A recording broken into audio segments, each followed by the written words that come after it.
अपनी शादी की फर्स्ट वेडिंग एनिवर्सरी के 15 दिन पहले इस एक्ट्रेस ने दुनिया को कहा अलविदा। एक्ट्रेस ने परिवार के खिलाफ जाकर रचाई थी शादी। कोविड-19 की वजह से एक्ट्रेस का हुआ निधन। आखिर क्या है पूरी कहानी, आइए जानते हैं।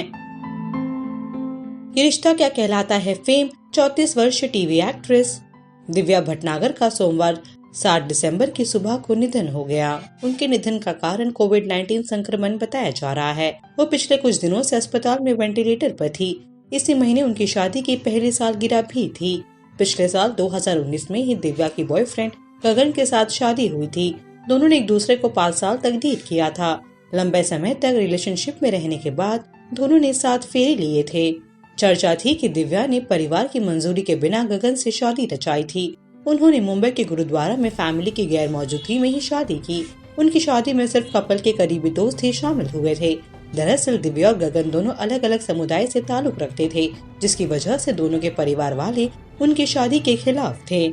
शादी के बाद एक इंटरव्यू में दिव्या ने कहा था, हम एक सिंपल वेडिंग चाहते हैं जिसमें ज्यादा तामझाम ना हो, इसलिए हमने अपने स्पेशल सेलिब्रेशन में सिर्फ करीबी दोस्तों को ही बुलाया। मैं काफी इमोशनल थी क्योंकि हमारी फैमिली से कोई भी शादी में शामिल नहीं हुआ। मैंने हमेशा एक ग्रैंड वेडिंग के सपने देखे, लेकिन हमारे परिवार वाले हमारी शादी के फैसले से सहमत नहीं थे। इस वजह से हमें सिंपल तरीके से ही शादी करनी पड़ी। एक्ट्रेस का निधन सोमवार सुबह 3 बजे सेवन हिल्स हॉस्पिटल में हुआ। वो कोविड-19 पॉजिटिव पाई गई थी।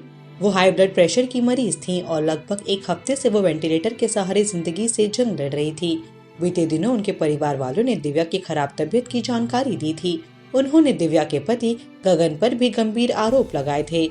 दिव्या के परिवार वालों का कहना था कि गगन एक फ्रॉड थे। वो दिव्या को छोड़कर चले गए थे और उन्होंने एक बार भी दिव्या की तबीयत की सुध नहीं ली। मां ने ये भी कहा था, दिव्या ने हमारी जानकारी के बिना शादी की थी। हम इस शादी के विरोध में थे। दिव्या पहले मीरा रोड में एक बड़े घर में रहती थी, लेकिन शादी के बाद वो शिवारा में एक छोटे से घर में रहने लगी। उसका पति भी फ्रॉड निकला, उसे छोड़कर चला गया। हम आपको बताते कि दिव्या के पति गगन भी इस इंडस्ट्री से करते हैं belong. Well, Divya, we and all your fans are surely going to miss you a lot. R.I.P. Divya. Tele Masala की तरफ से दिव्या को भावपूर्ण श्रद्धांजलि।